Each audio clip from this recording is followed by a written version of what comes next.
आज हम बनाएंगे चना चाट। चने हमने पहले बॉईल कर चुके हैं, चने हम डालेंगे।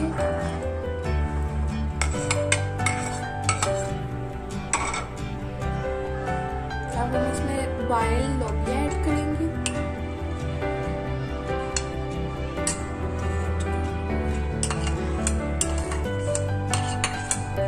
पोटैटो ऐड करेंगे।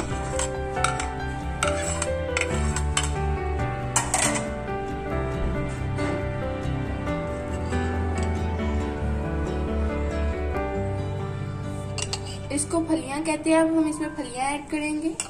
फलियां ऐड की है, फलियां ऑलरेडी बॉइल्ड है। अब हम इसमें प्याज ऐड करेंगे।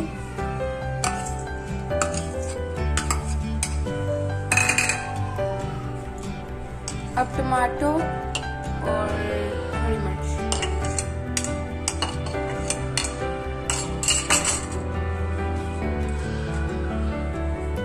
अब हम इसको अच्छी तरह से मिक्स कर लेंगे। याद रहिएगा इसमें बॉइल्ड चने, बॉइल्ड लोबिया, फलियां,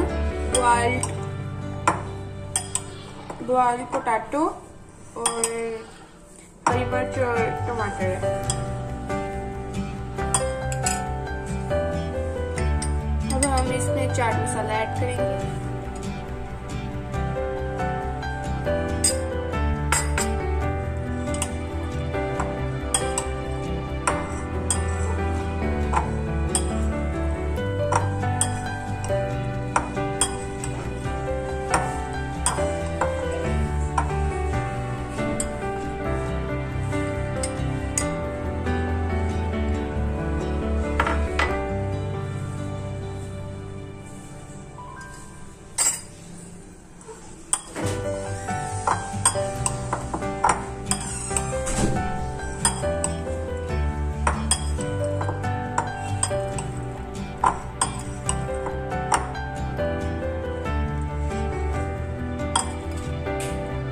अब ये अच्छी तरह से मिक्स हो चुकी है। इसके अंदर चाट मसाला अच्छी तरह से मिक्स हो चुका है। अब ये हमने पहले से तैयार इमली का पानी तैयार कर दिया है और हमारी डिश रेडी है।